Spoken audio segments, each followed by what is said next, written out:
Oi, pessoal, um abraço a todos. Vem com vaga, vem com vaga, vem com vaga, nação colorada. Coisa boa a gente começar a semana com uma vitória pra cima do nosso maior rival em âmbito nacional, que é o Corinthians, né? Maior rival, Grêmio, sábado, 8h30 da noite. Clássico Grenal. E eu tenho dito que esse Grenal, ele pode ter um peso maior que uma taça de Campeonato Gaúcho. Vaguinho enlouqueceu, taça é taça. Não, eu não enlouqueci. Já expliquei, mas eu repito para vocês. O Grenal tem um peso absurdo. E o Inter tem um novo titular no meio-campo. O que será feito com Alan Patrick? Eu tenho uma certeza. Paulo Pesolano não fará o óbvio. Vamos falar para o Inter, vamos falar sobre o Inter, vamos olhar para a tabela de classificação do Campeonato Brasileiro e vamos falar sobre Arboleda. Tem a situação do Wallace também, do Cruzeiro. Arboleda e o Wallace. Será que eles podem pintar no Inter na metade do ano?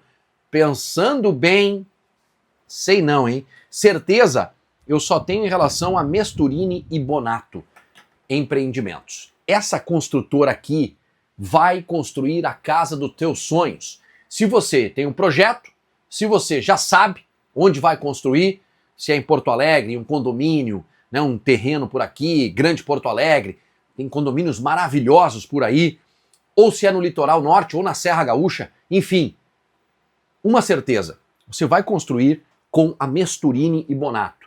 Essa construtora aqui que trabalha com materiais padrão A de qualidade. Essa casa aqui que a gente está vendo é em um condomínio lá em Xangri-Lá. Casa linda, linda, linda que a Mesturini está fazendo por lá. Faça a sua com a Mesturini. Entre em contato com o Adriano no link que está aqui embaixo no primeiro comentário fixado, ok? Vai chamar o Adriano aqui e vai agendar um café presencial na construtora. E ali a gente já vai ter acesso aos materiais padrão A de qualidade para você ver o que vai na sua casa. É construção e problema zero depois. Mesturini e Bonato Empreendimentos. Link está aqui embaixo no primeiro comentário fixado. Deixa eu olhar para a tabela de classificação. Deixa eu dar uma espiadinha na tabela de classificação depois do que a gente viu nessa última rodada. Por quê? Porque o Inter, em um determinado momento, pouquinho antes de começar o jogo, com a vitória da Chapecoense, que estava acontecendo lá em Chapecó, o Inter estava na zona de rebaixamento, cara. Aí o Vitória empatou e eu cheguei no estúdio da Rádio Gaúcha. E aí os caras me perguntaram, Gabardinho, Marcos Bertoncello, né? E aí, Vaguinha?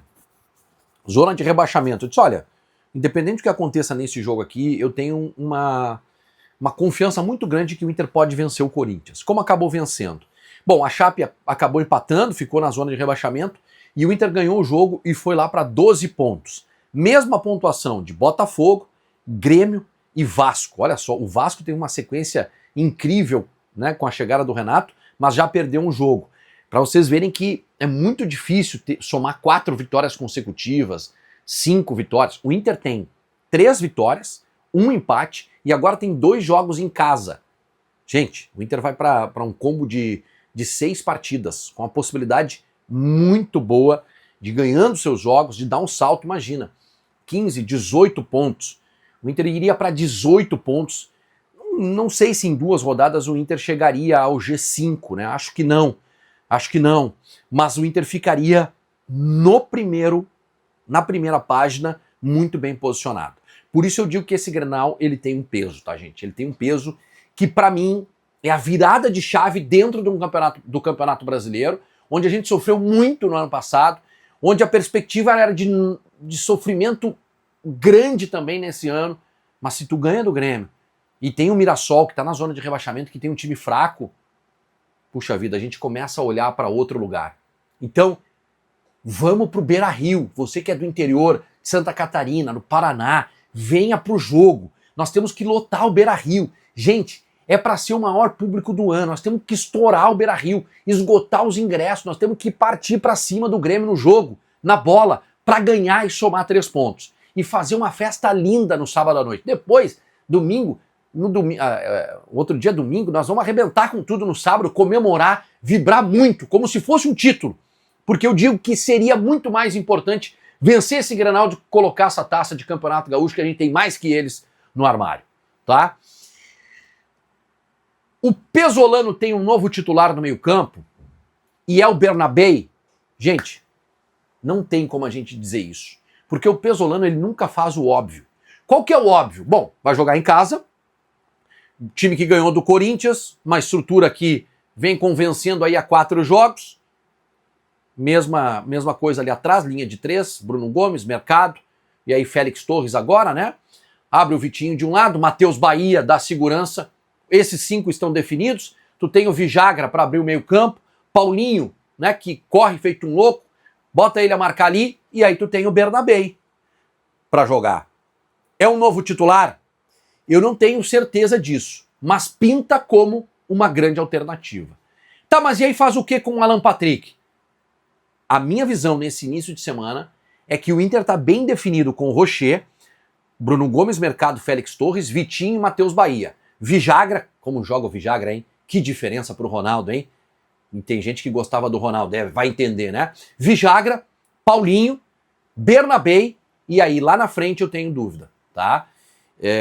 Alan Patrick acho que joga o Grenal, mas numa função que ele jogou contra o São Paulo, né? Uma espécie de segundo atacante com um pouco mais de liberdade, e acho que vai o Borré de novo, gostaria de ver o Alejandro, mas o Pesolano adora o Borré. Então acho que o Inter, o óbvio do Inter é esse, mas o Paulo Pesolano, ele não faz o óbvio. Gente, para fechar, tô acompanhando o noticiário aqui, o Arboleda foi para o Equador, tá? Não avisou ninguém, se mandou. E eu tô vendo muita gente dizer, Vaguinha, o Arboleda serve aqui, o Arboleda tem que vir, vem para cá, metade do ano. Gente, calma aí. Olha o comportamento dos jogadores. O jogador já foi para lá, há uns 2 ou 3 anos, vestiu a camisa do Palmeiras. O cara joga no São Paulo e vestiu a camisa do Palmeiras para lá. Agora ele abandonou tudo, porque, sei lá, ele não se dá com o Rui Costa, ou não gostou do Roger, se mandou e foi embora. A gente quer um jogador assim, nesse elenco agora, que parece muito fechado. Outra coisa, ele tem 34 anos, tá? E a gente contesta o Félix Torres. O Félix Torres é zagueiro da seleção equatoriana. O Arboleda não pega mais. O Arboleda não pega seleção. Ué. Será que vale? Ontem, durante o jogo, durante a transmissão, o repórter que estava cobrindo o São Paulo, ou melhor, estava lá em São Paulo no jogo Corinthians e Inter, deu uma informação de que poderia acontecer uma troca entre Inter e São Paulo, com o Arboleda vindo e o Thiago Maia indo. Não sei, eu tenho lá minhas dúvidas, tá? Pensando bem, não sei se eu faria esse negócio. Não sei. O Thiago Maia não tá jogando nada aqui, mas o Thiago Maia pelo menos não tá incomodando. Aí nós vamos contratar o Arboleda, que vai chegar aqui com 34 anos, e se ele não jogar bem, vai fazer beicinho e vai embora. Calma aí, vamos analisar bem isso aí, tá? Vamos analisar bem isso aí. Acho que o Inter precisa contratar um zagueiro, esse acordo nós fechamos aqui. Agora, precisa ser melhor que o Arboleda. E precisa ter postura de líder para jogar no Inter. Essa postura aqui, ela não me serve. O Wallace, do Cruzeiro, mandou uma mensagem no grupo lá, também está insatisfeito. E já tem gente me perguntando, e o Wallace não serve, Vaguinha? Olha, eu tenho um 5 hoje que joga mais que o Wallace, que é o Vijagra. E o Vijagra jogando o que ele tá jogando, o Inter vai ter que guardar dinheiro para comprar ele no final do ano, né? Tem a cláusula aquela que, se ele completar mais de 50% dos jogos, o Inter tem que comprar 60% do passe dele, e é bastante grana. Um abraço, obrigado pelo carinho, até a próxima. Tchau, tchau.